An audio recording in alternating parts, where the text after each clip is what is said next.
Welcome back, ladies and gentlemen. You're listening to another installment of the NTC podcast, brought to you by Sports Business Classroom. This is Aaron Washington, your host, joining you guys for episode 93 of this podcast. Avi Tyagi is with me once again, fellow contributor of NTC. So glad to have him back on the pod to go over a little bit more of the Rooks. We ran out of time last time around, Avi, so we want to be able to really give a few more of these Rooks their fair share, the respect they are due after a pretty good initial campaign. So looking forward to this one, man. You look better this week. Don't look so blurry. So we're making progress on that end. I'm glad to finally not be pixelated and that you can actually see me. So this is progress. This is progress. Just like the rookies, Yeah. I'm making progress. Oh, yeah. Well, you were a rook yourself, just a couple of episodes ago. So, I mean, you're right there with them. I'm like Cam Whitmore, I'm just getting started. Exactly. And it's like you just bumped up a whole tier of quality. You went from 480p to the last one. Now you're 720 pushing 1080. Yeah, so definitely want to see. That's what I'm going for. Like I said, this is episode 93, everybody. This is our rookie report part 2. If you guys have not seen our initial episode where we went over the play of Wembanyama, Chet Holmgren, Scoot Henderson, Brandon Miller, you definitely want to check that out. We have some really detailed notes, both as far as the stats go and the eye test. I encourage you guys to go check that out because we had a lot of thoughts on those guys. Very long episode, hour and 10 minutes. We really dove in. We had our fun with those guys. So encourage you to give it a look if you have not already. But in this installment, we're going to get a little bit deeper. We're going to go into a few more players that, like I said, we weren't able to cover last week. We are going to get into 4 players here this afternoon, along with some all-rookie teams. So we will save that one for the end and see if we have any differences on our teams, Avi. But let's go ahead and get started with the first rookie that is going to be one of the highlights of our conversation here today. We're going to start with the rookie over in DC that they took in this past draft here in 2023. Bilal Coulibaly from France is our topic of discussion here to start things off. He played alongside Wembanyama last year, so another guy from the Metropolitans team in France that has a lot of potential. Not as much as Wembanyama maybe, because Wemby's on another planet. He's in a tier of his own. But if we go another tier down from there, into more of the somewhat more mortal beings of Earth, we get to Coulibaly. So, Coulibaly is a really interesting prospect himself, partly because of his dimensions, 6'6", 6'7" wing with a 7'2" wingspan, which gives him a really long runway in terms of being a defensive presence, just having that length on the perimeter. That's the kind of prototype that a lot of teams are looking for in terms of the build of a player that plays the 2, the 3, maybe even some small ball 4 on occasion. So that's really the appeal of him at first glance. And then when you dive in a little bit more to the physical, you notice that he's a pretty athletic guy. Avi, I noticed watching some scouting reports back in this past summertime that he has an element of explosion that I think some people are not aware of. He can get above the rim. He can start the break. He has a lot of quickness on him for a guy that's 6'6", 6'7", long strides, is able to get to the rim and has a little bit more of an ability to finish just because he has the athletic tools combined with the wingspan. So there's a pretty large area for him to cover as well when it comes to offense, not just defense. So the Wizards took a guy like this, and it makes sense because you think about what he can be in the long term, a super impactful wing with really solid offensive skills and also the ability to be somewhat of a lockdown defender on the other end of the floor, using his hands, using his size. And we're going to have to see how that all kind of translates and blends together, because right now it's more of the flashes. You see a play here, you see a play there. There's a highlight, there's a dunk, there's a steal, there's a pick 6, so to speak. You see those plays and you start to understand what the Wizards are going for. Now, one of the main concerns with Coulibaly's game coming into the NBA was, of course, the shooting a little bit here. Looking at his percentages, though, they are actually not that bad. You look at his 2-point percentage and 3-point percentage, and you're encouraged. So 2-point percentage, 55%. So that puts him above average. 3-point percentage is close to 40. That puts him also above average. The free throw percentage is where you start to have some questions. He's in the lower 60s, 63.8. So that makes me think I'm a little bit unsure if the shooting is sustainable or it's real in year one. That remains to be seen. He's not a prolific shooter. He's not going to take 6 or 7 threes a game. So we're going to have to see how that looks if he's taking more threes. But that does stand out to me. And, maybe we should start on the defense, though, because he is 5th in rookie steals per game, 0.9, 5th in rookie blocks per game at 0.8 as a wing. So, Avi, to kind of put the ball in your court a little bit here, what stands out to you most about Coulibaly, watching him over the first 30 to 35 games? And what's a realistic ceiling when it comes to like what he can be possibly for the Wizards in the future? Watching Coulibaly makes me appreciate a rookie who knows exactly how his bread is buttered. This is a prospect who, from January through March, I remember last year, there was a period where I'm just watching him. You watch the flashes, you watch him level up to actually get promoted to be able to playing with Wemby, whereas before he was just cooking, younger kids. You can see the flashes of athleticism, you can see the flashes of scoring, but as soon as they promoted him to start playing with Wemby, he took a role as, okay, I'm a defense first player, and on offense, I feed on scraps. And it feels like with the Wizards, he has translated that same mentality over to this team. The Wizards badly need point of attack defenders. Danny Avdija is good, but for the most part, I don't really want to be counting on Kyle Kuzma or Jordan Poole at point of attack. So for Certainly a lot not. of their tougher matchups, they are sending Coulibaly out there early, saying, hey, you're young, you're raw. We'll give you minutes, but we feel like you actually earn them because we need you on defense. We can't have Kispert out here getting exploited in mismatches. We need you on some of these bigger wings or some of these bigger guards. We need you to be able to slide around screens. We need you to be able to hold your ground as best as you can. We know you're a rookie and people will pull tricks on you. The timing and the speed will be different than you expect, but you've had some experience with this before. Just keep it going. And in that sense, I've been very encouraged by what I've seen with Coulibaly. Offensively, right now on the court, most of the time he just feels kind of like he's a guy. He's there on the court, but you don't really feel his presence. There'll be a flash every once in a while where, oh, wow, that's the athleticism I know of. Or as you're talking about with the pick sixes, you can see him turn defense into offense. You see the explosiveness in transition going all the way down the full court. But for the most part right now, those are just still flashes. I'm hesitant to put a ceiling on him because Washington, I think, drafted him with the same mindset. They knew they were going to be kind of rebuilding. Give Coulibaly the minutes. It's not about this year. It's about what can he be 3 or 4 years from now. Yep. I'm not sure as a two-way wing he'll ever become a primary scorer or that he'll ever become someone you want distributing the ball because I'm not sure his vision is like that. But as a slasher, I think he offers a lot of long-term potential. I'm hesitant to offer some sort of ceiling or points per game number as a projection, but I think he can be a quality two-way wing in the future. Right now, it's just defense and flashes. Yeah, that's what I've seen as well. If we're looking for a point of comparison, like if he grows to be this type of player, that's a really good outcome for him. I'm thinking maybe of like an OG Anunoby type of guy, because you think of OG, lockdown defender by all accounts or most accounts, a guy that's a impactful offensive player, but nothing special. Doesn't dominate the ball, doesn't run a ton of pick and rolls. He's not one of those lead ball handler guys for formerly the Raptors, now the Knicks. He keeps his usage relatively low. You look at a guy that's in the mid-teens, he just kind of thrives off of what his teammates create for him. And that's part of the reason why the Knicks are doing so well after the trade. Working off of the space created by Brunson and Randall, it really just kind of suits him well. And I think if Coulibaly can work his way into that kind of mold, that's a really good outcome for him and the Wizards.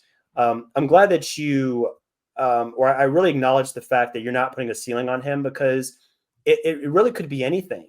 He could be more of like he's a defensive specialist with very spotty offense, or he could be a legitimate two-way forward with contributions at both ends of the floor, like an OG Anunoby, or he could be even more than that. Now, I know that's probably not the most likely outcome, but I see a guy that's so raw and so young that offensively, I mean, who knows?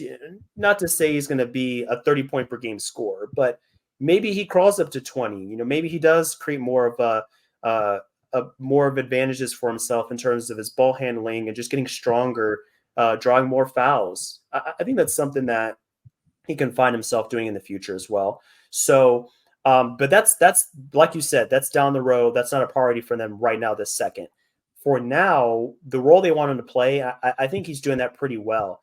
I'm looking at the usage rates for his teammates, his most prominent teammates, Kyle Kuzma and Jordan Poole. Those guys are dominating the ball just about every possession. Kuzma is at about 30% usage, according to Cleaning the Glass. It puts him near the top of the league. Jordan Poole not far behind at about 26 to 27% usage. So when you have teammates like that, they're going to assume the lion's share responsibilities on the ball. Coulibaly, he's selling into a role as like a 10 to 11% usage guy, which is good for him. I think it allows him a chance to kind of grow into a really steady offensive contributor that the Wizards see him being in the future. And, he's making the most of his opportunities. I mentioned some numbers earlier. He's relatively efficient. So that tells you that he's not getting a lot of attempts. But when he does get those attempts, he's making the most of them and he's benefiting his team. But, for now, that's not the priority. It's really defensively. That's where he's making his mark. A good amount of steals and blocks, a lot of stocks, if you put those together.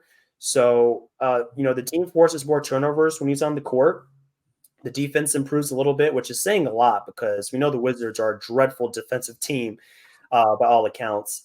But on the other side, though, he needs to work on his turnover percentage. The team overall turns the ball over more.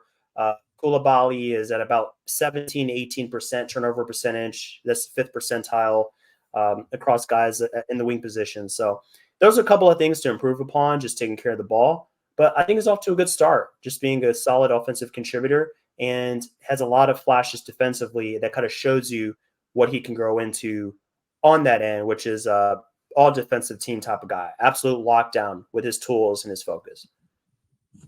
Couldn't agree more. I mean, keep in mind, last year at this time, he wasn't even with Wemby. He was playing at the lower level against kids.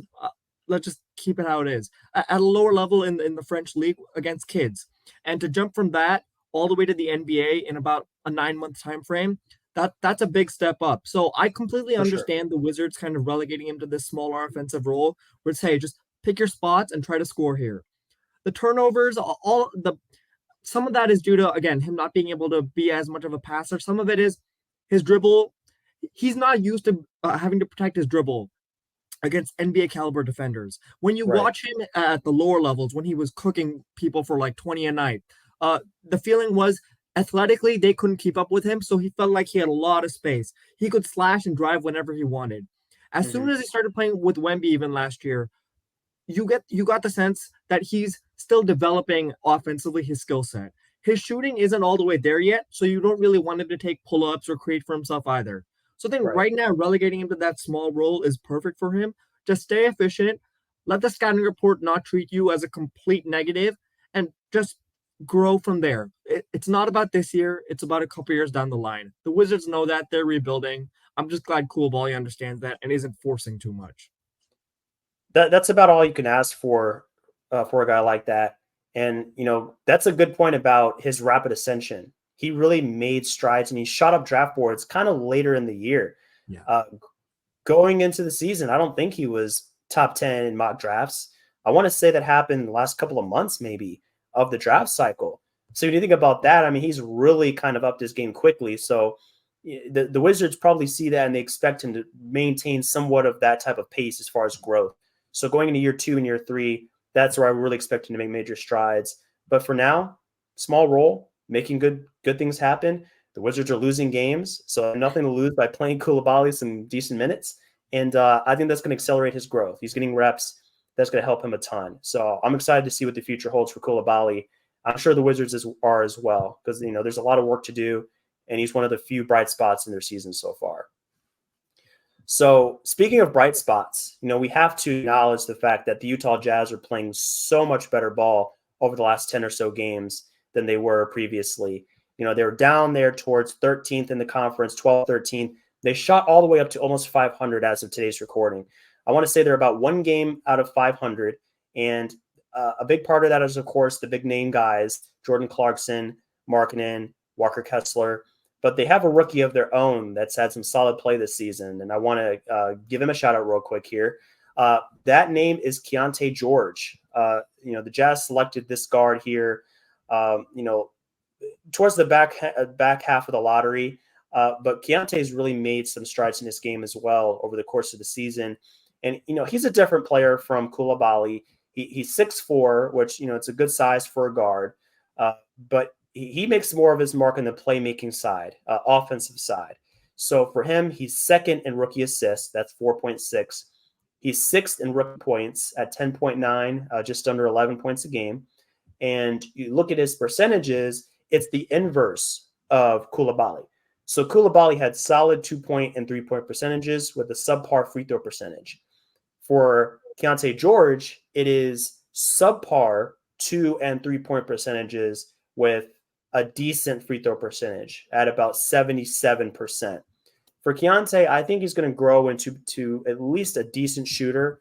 I look at his form. I look at the fact that he's taking some tough shots, and that's kind of dragging down his percentages a little bit. I watched a little bit of film earlier today on him, a couple of his games. He really just needs to kind of learn how to pick his spots a little bit better. That's one of my main takeaways. He's a rookie guard. He's going to have these growing pains. That's one of the things that he's going to learn in time. It's like you don't have to go out there and jack up a shot off of one screen. You can get that shot almost anytime you want with your handle, with screeners like Walker Kessler and Lauri Markkanen. You're going to have opportunities. You don't have to take the very first thing you see off of every possession. So he's going to need to do that. Like Coulibaly, he's going to need to take care of the ball a little bit better. The turnover percentage is not as high as Coulibaly, but it's still about 15%. That puts him in the bottom fourth of the league, just about. But he does show a knack for being a pretty solid floor general. Gets a decent amount of assist. Definitely needs to work on taking care of the ball once he does have the ball in his hands. But there are some good flashes from Keyonte on the offensive side of the ball, as opposed to Coulibaly's defensive side.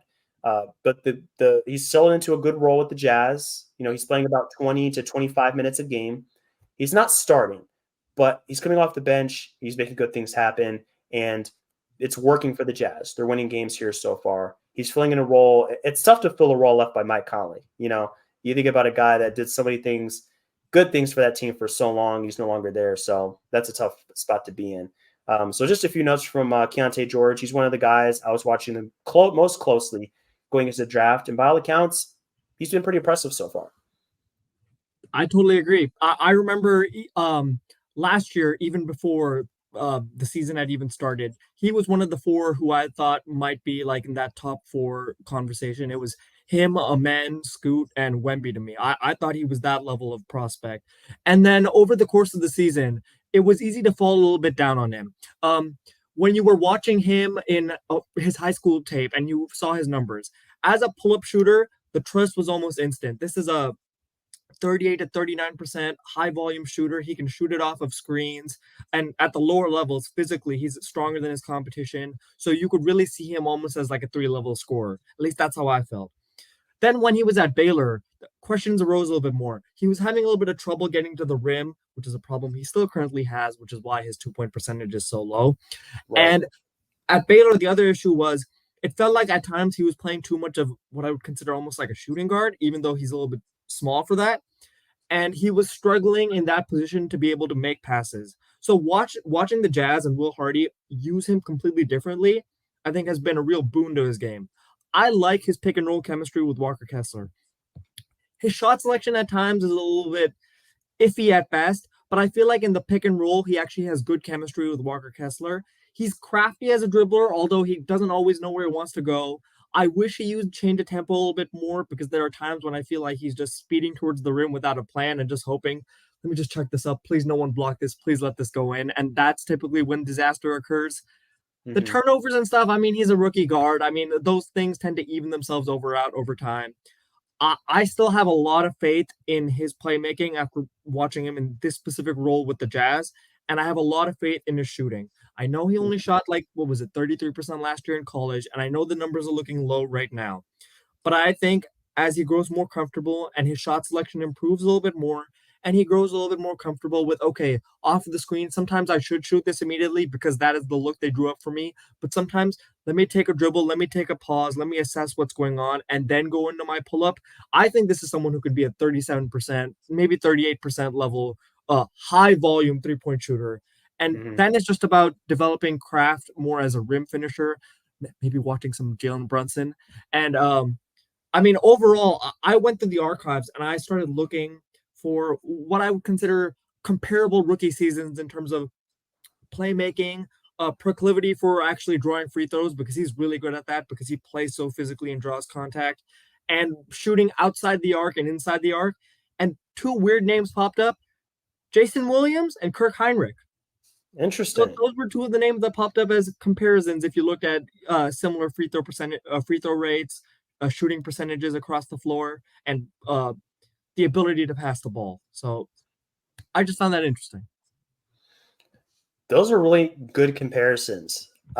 Two names I didn't initially think of. They're more of the forgotten names in NBA Yeah, history, if we're being honest, especially Kirk Heinrich. Like yeah, a lot of players or a lot of people in general don't think of Kirk Heinrich when they think of, some of the better point guards to grace the NBA over the past 20 years, but he really fits the bill. So, obviously for a guy like Keyonte where he was drafted, you would want him to be a little bit more prolific than maybe a Kirk Heinrich. But, in terms of a starting point, that's a good place to be because they both had pretty long careers in the NBA. They both accomplished a lot. They were starters for a long time.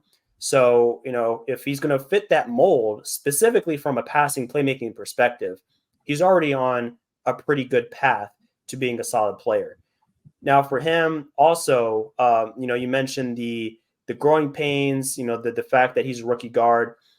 I mean, I agree that those are things that are just going to happen. They're not necessarily outliers as far as the turnover percentage, the 2-point percentage. Those are things that are going to happen over time, especially as, yes, you mentioned the craft. Watching tape of Brunson and these other players that have gotten so crafty, maybe a little bit of Kyrie Irving here or there. It's going to help him so much. And then also just physically, once he gets another summer of work under his belt, being in the NBA, he gets used to the length, the athleticism of players. That's something that guys that come into the league aren't used to. But for Keyonte, I think he definitely will get better at that. So yeah, I mean, I don't doubt that he's going to be a solid player for the Jazz. I think he was the right guy to select at that slot. They had a need there. They drafted for need, but they also drafted a pretty talented player. So it's not like they just took a safe bet with Keyonte. They really went for a player that can be very dynamic, and sometimes he already is. He had a big time game against the Miami Heat just a couple of weeks ago. I believe it was December 30th in Utah. He had some big time shots. He was playing down the stretch. He got some clutch minutes with Utah. So those experiences are a really good indicator of what he can do in the future. If he's already getting some clutch time minutes, he's already hitting big shots. He's not afraid of the moment. He has a knack for hitting tough shots.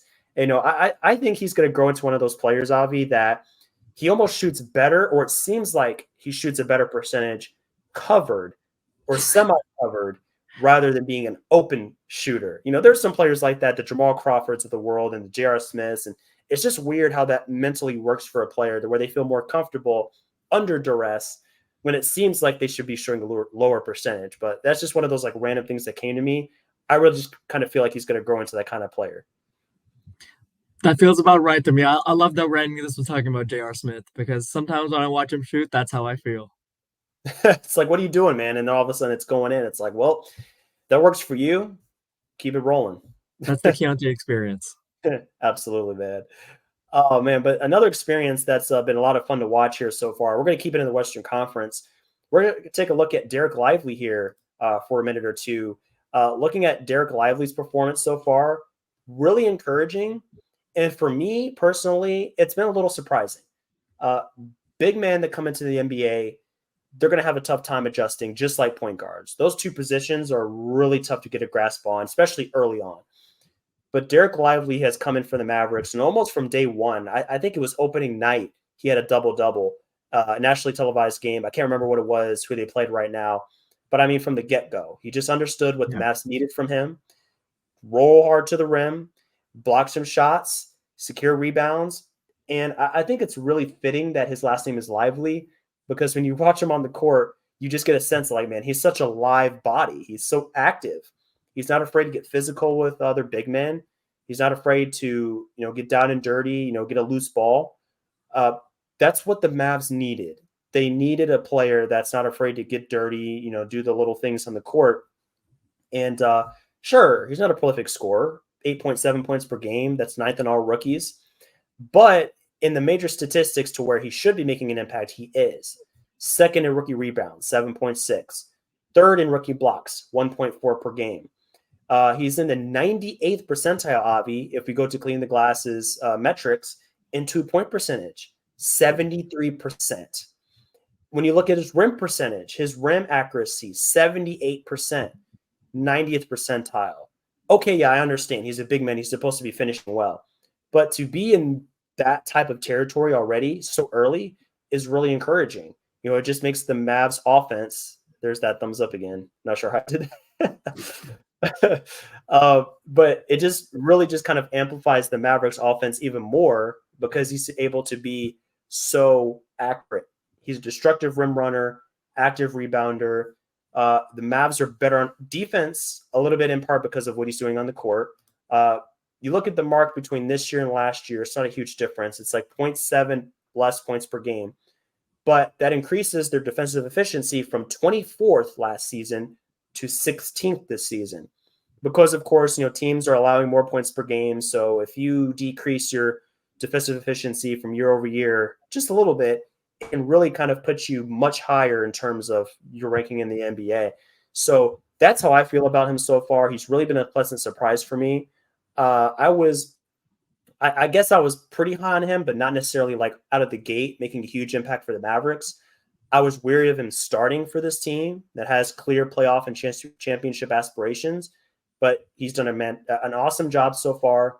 He's really fit in this team, hand in glove, playing with a guy like Luka. He could not have asked for a better teammate to amplify his game. But how do you feel about Dereck so far? I thought it was a perfect fit when they were drafted, and I kind of wanted him to become the starter. But even then, I mean, you go look at Luka's interview from the very first game. Even he was surprised at how well Lively fit.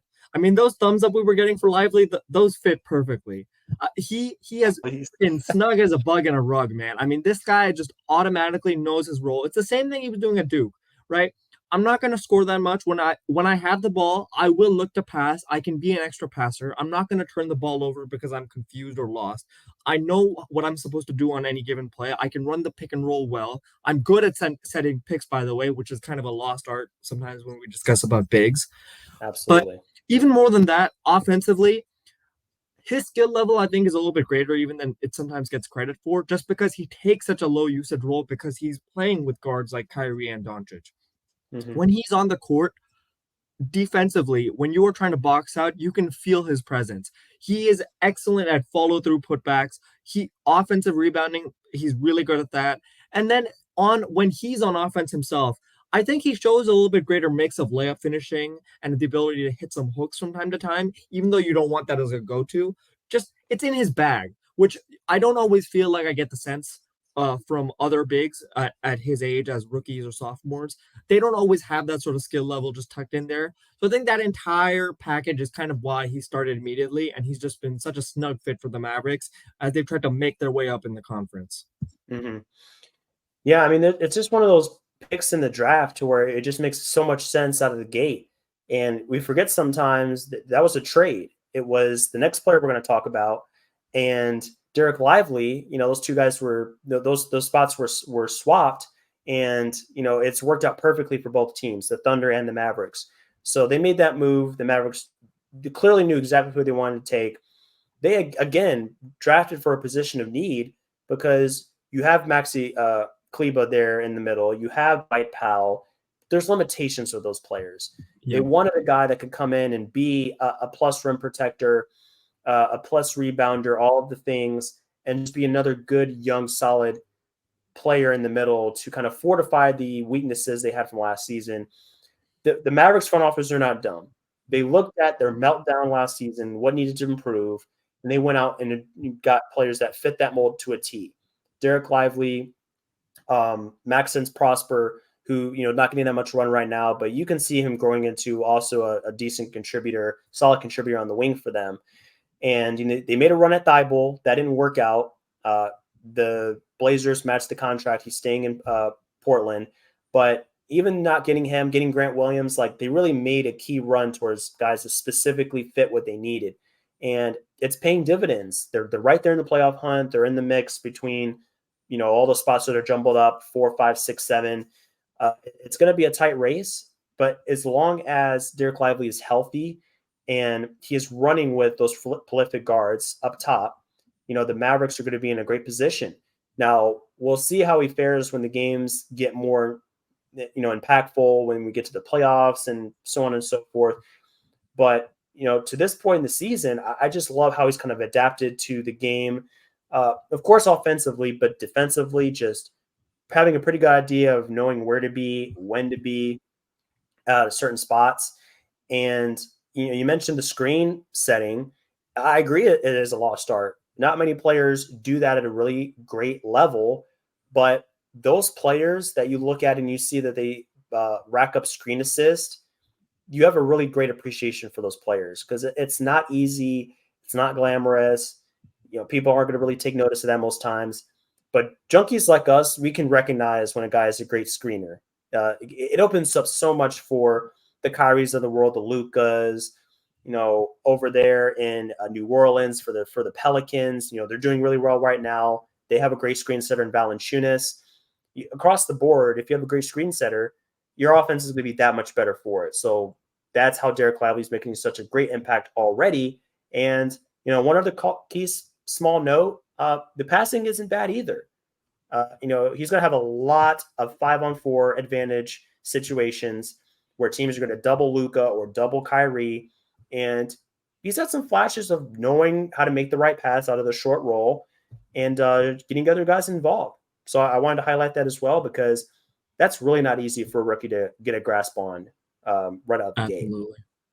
That was one of his plus points actually coming into the draft, which is why I'm pretty sure that's part of the reason analytics models liked him so much was because of his ability as a short roll passer and the fact that he was actually pretty good at making quick reads, which is really important as a short roll big passer. You don't want to just be sitting there trying to dribble as the pressure is creeping up on you. You want to kind of know where you're going to go. Not predetermining, but just being able to quickly scan the court to be able to find an open shooter. So I just think he's a perfect fit, and I think he's one of their cornerstones. Absolutely. He's going to do great things for a long time for the Mavericks. That was an A+ selection, no doubt about it. Absolutely. I alluded to this a little bit earlier. We're talking about the player that was traded with Dereck Lively in the draft. This was the Thunder selection. This was Cason Wallace, a guard that the Thunder took this past summer, and he's going to be the last player here that we really take a deep dive on. And Cason Wallace is another player I was pretty high on coming into the draft. You look at what he was able to do in college as just a magnificent on-ball defender, just the way he moves his feet, the way he has active hands. They put him on really tough defensive assignments. And he thrived.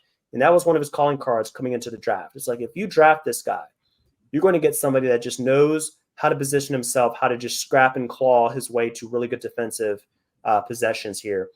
And that's what he's done for the Thunder.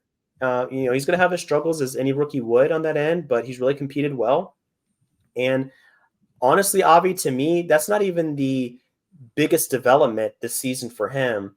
It's really been the efficiency overall. In limited minutes, in limited roles, I will acknowledge the fact that he's playing 21 minutes a game. I mean, it's good minutes. He has a sizable role.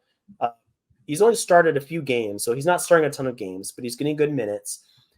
His usage is very low. It's 11% right now. So, I mean, yeah, you got to acknowledge that. However, when he does get the ball and he gets the chance to shoot, he doesn't miss. I am convinced that, especially if he gets a corner three, it's going in every time. And as a rookie on a team that is really just making waves in the NBA right now towards the top of the Western Conference, I mean, man, as a 6'4" guard that can D up two positions really, really well, hit almost every open shot he gets, shoot well from the free throw line, 84%. almost 45% of his limited 3-point attempts, 61% from two, low turnover rate.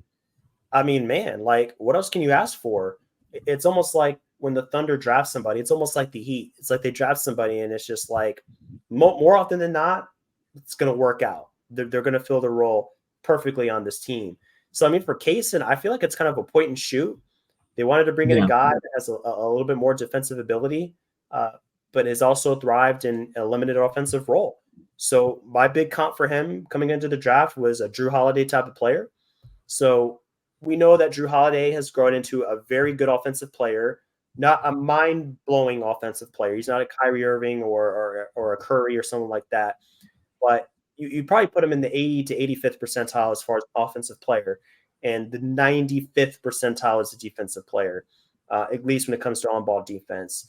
Cason's on a great trajectory so far. So I love what I've seen from him and how it's going to fit into the Thunder system, playing alongside great guards like Shea and Lou Dort and that whole bunch. So good run, good minutes, good production. And I think he's going to continue to be a great contributor the rest of the way, regardless of whether his role is low or it gets increased. They can really trust him on the court and it shows. absolutely. Last year, when you started watching him towards the back half of the season, it was actually kind of sad to watch because he was dealing with a back injury, and that clearly sapped his athleticism and his ability to move laterally. And at the same time, he was being used as a guard back then. So he was actually having to try to create, and that's just not a good look when you have a back injury. And Mm-hmm. on top of that, as a creator, I think he still has some limitations, anyways. So I'm not sure that was the best idea, anyways. But on the Thunder, I think it's a perfect fit. They're not even using him so much as a guard. They're using him almost the way they use Dort right now. Like it's like, oh, Dort's gone out. Oh, Cason Wallace is in, and you almost feel like you have a replica. They're using him almost like a small wing. Because defensively, he is excellent. We were talking about Coulibaly being a good defender. I think Cason Wallace might be even another level better already. He is excellent. You won't give him the ball much right now to score, and I think that's okay because Cason Wallace doing self creation right now is a little bit of a mess. He just shoots with so much knee bend when you're asking him to go into a pull up that it just makes it so slow and it makes his shots timing inaccurate. He struggles a little bit when he's going into his pull up with getting his feet under his hips, so he has a wide stance. It's all a little bit of a mess. I don't want him doing any of that right now.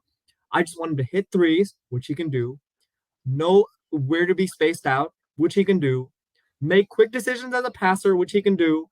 Everyone on the Thunder needs to be able to set screens, big or small. All y'all need to set screens, and he can do that. And he's just rugged on ball against quicker guards.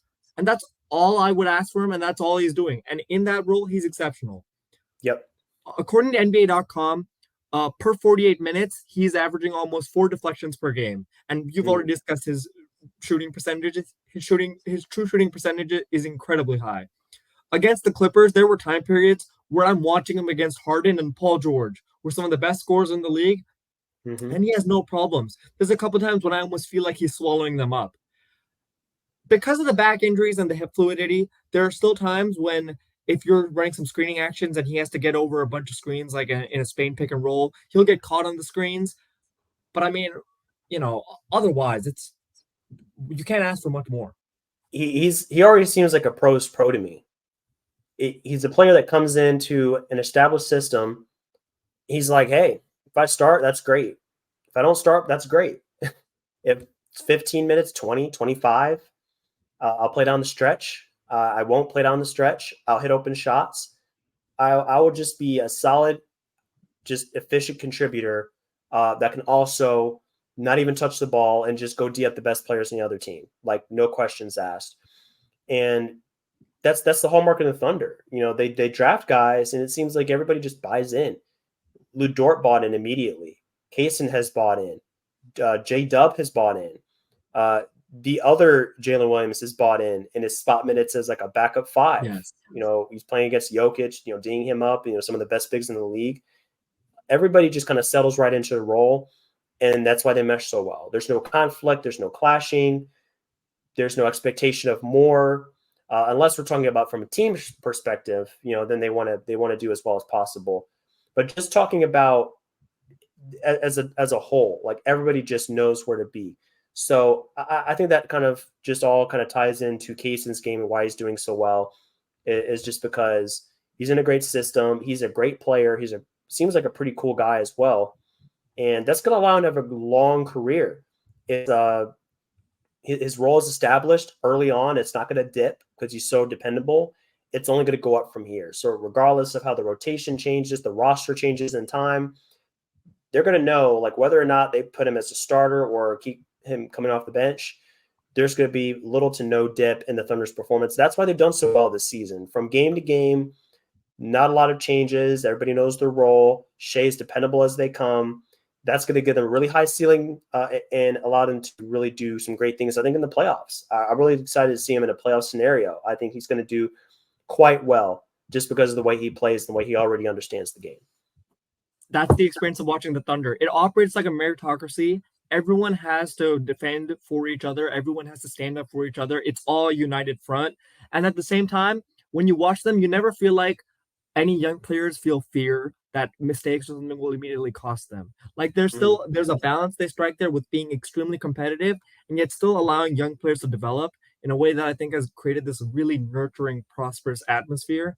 And then, of course, it helps that they added Chip England because all of a sudden now this team can't miss. I mean, I think they have the best 3-point percentage as a team and the best free throw percentage as a team, and that was not the case a couple years ago. So it's just a confluence of factors here. Yep, exactly, man. They're making all the right moves. It's hard not to be excited by the Thunder and the way they're drafting. All their guys are working together.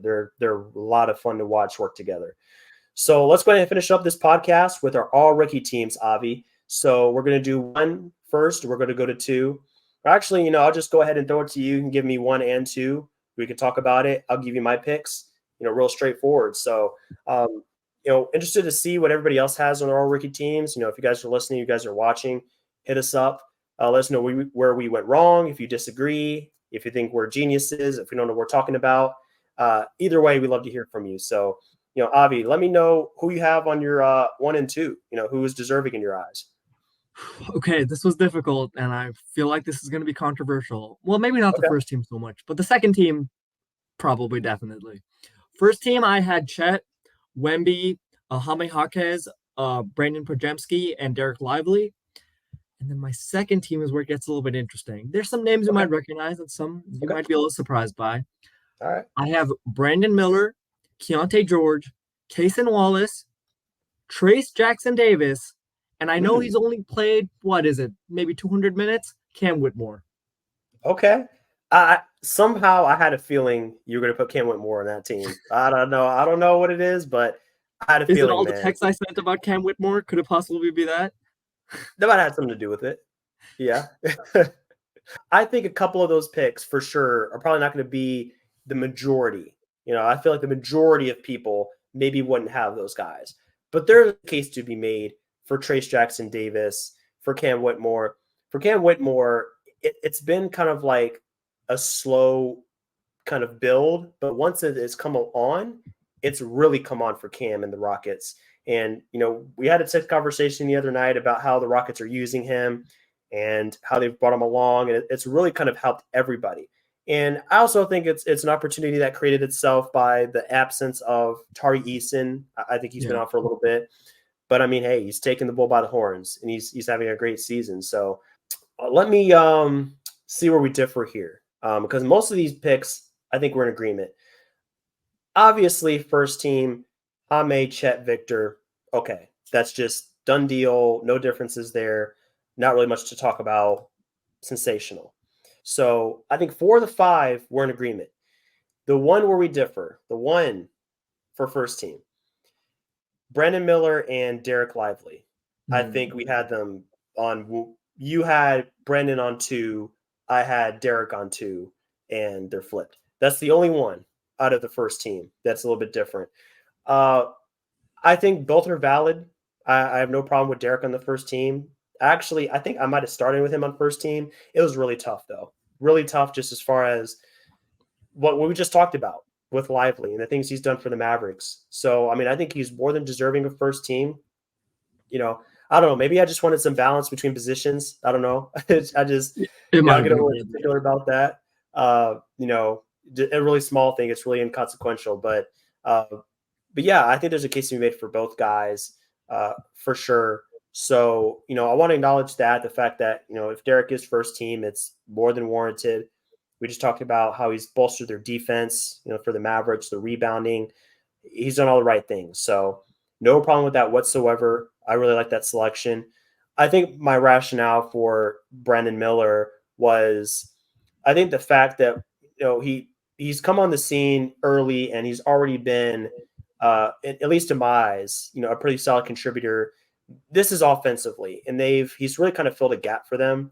Not having LaMelo Ball, Terry Rozier, being out a little bit here, having some injuries, having some gaps in the offensive creation department.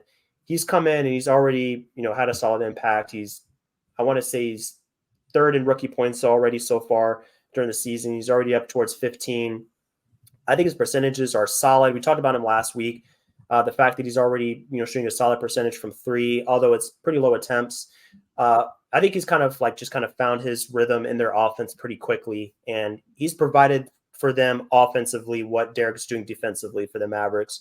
So I think it's just two different perspectives, but it's the same idea. It's what these rookies are providing to their teams early on. So that's the first team, majority agreement. The second team, the commonalities, Keyonte George and Cason. I think we both have that. That's pretty straightforward. This is where I really struggle with the other three because there's some guys that are deserving. Dereck Lively was third for me on the second team. My other two were Bilal Coulibaly, so the guy we just talked about, and Azar Thompson was the fifth for me. And I get that. I switched on and off Azar, because he started so well. He kind of jumped out the gates and he was averaging 10 rebounds a game through the first however many games it was, like 5, 7, 8 games. And, he's had his offensive struggles. And again, we talked about this last week, but, he's dropped off a little bit. Hasn't fit as well with the offensive struggles of the entire Pistons team. So his minutes have been lower and, that whole situation is a mess. But just as far as his insane defensive capabilities, the fact that he's still top 5 in rebounding, the fact that, he's top 5 in blocks, he's an otherworldly defensive player from day one. He's a pretty solid player offensively when it comes to, being in the operating off the ball, being a cutter, just offensive boards, the things he's doing for the team when he does get minutes. It's been spotty recently, but I just think he's been so good on that side of the ball. I wanted to give him some acknowledgement just because, he can't shoot or whatever.